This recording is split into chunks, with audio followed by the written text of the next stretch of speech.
Assalamualaikum warahmatullahi wabarakatuh. Apa kabar teman-teman semua? Senang sekali saya Reba Fauzi di channel Junior Fisika dapat menyapa kalian di video kali ini. Seperti biasa saya akan ngobrolin seputar fisika, tapi fokus topik saya adalah tentang hakikat fisika. Apa aja yang akan kita obrolin? Simak terus penjelasannya. Dan sebelum itu, jangan lupa untuk meninggalkan komentar yang positif, like, and subscribe bila perlu di-share sebanyak-banyaknya agar semakin banyak yang tertarik belajar fisika.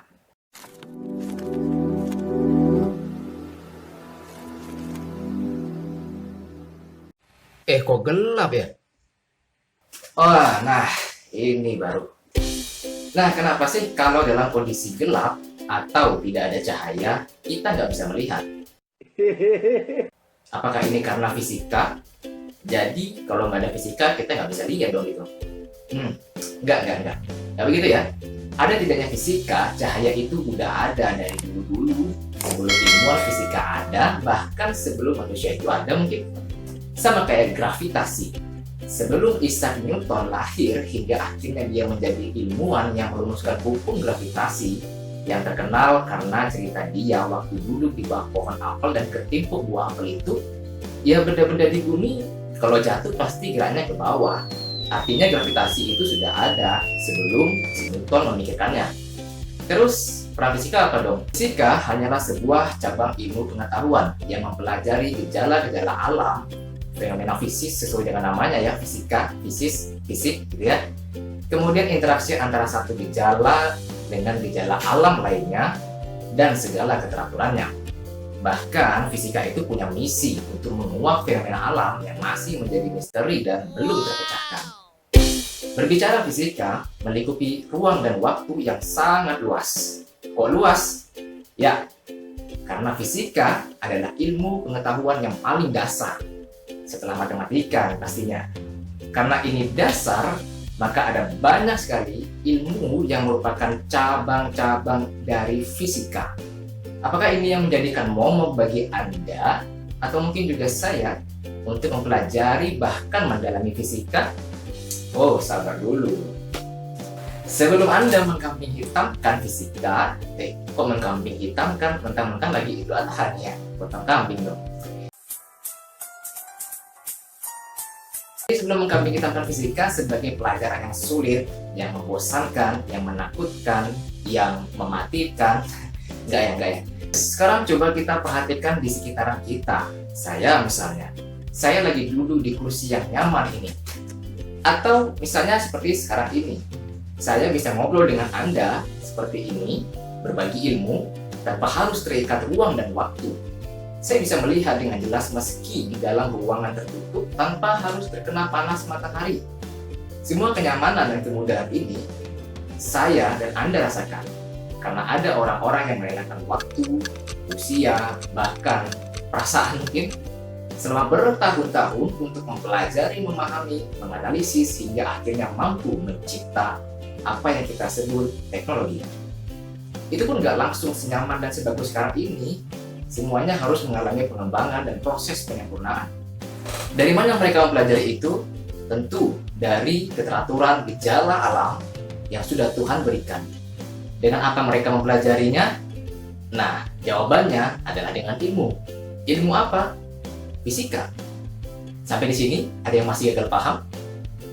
Masih mengkambing hitamkan fisika sebagai sesuatu yang sulit dan bosan untuk dipelajari? Ya. Begitulah sifat manusia, lebih menghargai hasil akhir, tapi tidak pernah mengapresiasi proses atau perjalanan panjang untuk memperoleh itu semua.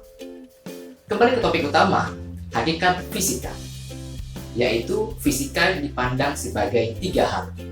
Yang pertama, fisika sebagai ilmu, proses. Nah, ini tadi yang disinggung, bahwa sebelum fisika itu menjadi bahan bacaan kita di buku-buku, ada proses panjang yang harus dilalui oleh para ilmuwan atau penggiat ilmu fisika, mulai dari mengamati fenomena, membuat pertanyaan, membuat hipotesa atau dugaan sementara, kemudian melakukan eksperimen, sampailah pada suatu kesimpulan.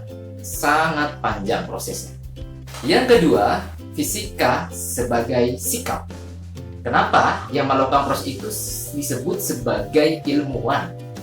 Karena nggak sembarang orang bisa memiliki sikap seperti rasa ingin tahu yang tinggi, teliti, objektif, jujur, bertanggung jawab, dan lain sebagainya. Sikap-sikap yang harus dimiliki oleh seorang ilmuwan. Kalau Anda belum mampu untuk menjadi seorang ilmuwan, paling tidak milikilah sikap sebagai seorang pelajar. Yang ketiga, hakikat fisika barulah dipandang sebagai suatu produk. Di sini baru fisika disajikan dalam buku-buku pelajaran, entah itu tentang hukum-hukum di dalamnya, ada prinsip di dalamnya, ada asas, model, bahkan, nah ini nih yang paling takut ini, rumusan matematik, ya kan? Jadi kalau ada yang bilang fisika sulit karena banyak rumusnya yang ruwet dan harus dihafalkan, maka jawabannya no. Karena fisika adalah jembatan kita mendekatkan diri pada alam semesta, memahaminya, lalu menuliskannya dalam suatu ilmu tertulis, sedangkan rumus matematiknya tetap kita perlukan sebagai alat terakhir untuk memudahkan kita mengembangkan sesuatu yang sudah ada. Sampai di sini paham ya? Contohnya nih penggunaan rumus matematik di hukum Newton, hukum 2 Newton. Di situ ada rumus F sama dengan M dikali A, atau gaya sama dengan massa dikali percepatan. Kita amati dulu fenomena secara fisikanya. Apa fenomenanya? Sebuah benda apabila dikenai gaya dan gayanya itu semakin besar, maka menurut teman-teman, percepatan geraknya akan semakin laju atau semakin kecil, makin pelan. Tentu kita sudah bisa berintuisi bahwa kalau dikenai gaya yang semakin besar, maka percepatan benda juga akan semakin besar, semakin laju. Itulah fisikanya. Tapi karena kita sudah melihat keteraturannya, untuk melihat fenomena-fenomena lain yang nanti ada hubungannya dengan gaya, ada hubungannya dengan percepatan, maka dibentuklah fenomena fisika itu di dalam suatu rumusan matematik. Bahasanya begini, kalau gayanya besar, percepatan juga akan semakin besar. Kata orang matematika, kedua besaran ini berarti berbanding lurus. Kalau berbanding lurus, maka operasi matematiknya dibagi antara gaya dibagi dengan percepatan, dibagi atau dibandingkan deh rumusnya, jadi F per A gitu. Ada lagi hubungannya dengan massa, sama dilihat hubungannya apa, apakah berbanding lurus atau berbanding terbalik. Kalau berbanding terbalik, ya artinya ketika suatu besaran dibesarkan, maka nilai yang lain akan menjadi kecil, berkurang. Nah, di dalam matematik, operasinya adalah perkalian. Barulah ketiga besaran tadi, ada gaya, ada massa, ada percepatan, dikumpulkan menjadi satu rumusan, jadilah rumus F sama dengan M dikali A. Maksud saya begini, jangan kita melihat rumus tapi tidak memahami makna fisiknya, makna fisisnya dalam kejadiannya sehari-hari. Pahami dulu, maka kita akan menyenangi dan tidak langsung mengatakan fisika rumus, fisika rumus. Dan sih sebenarnya manfaat mempelajari fisika pasti ada dong, ya kan? Tadi di awal sudah disebutkan adanya teknologi seperti kursi yang saya dudukin, alat komunikasi yang saya gunakan seperti sekarang ini, itu semua adalah hasil jerih payah para ilmuwan fisika. Jadi kalau ada yang mengeluh, ya kan, benci dengan fisika, bosan dengan fisika, aneh, terus yang membuat kalian merasa nyaman dengan zaman sekarang ini, apa kalau bukan teknologi?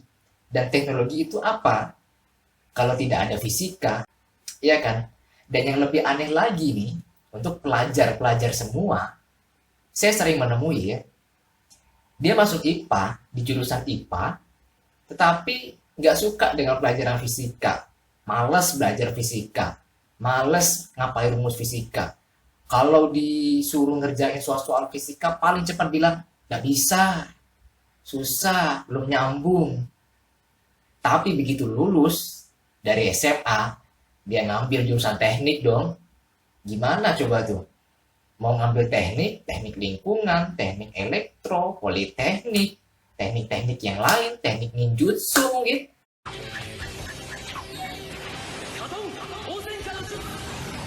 Kok ada apinya?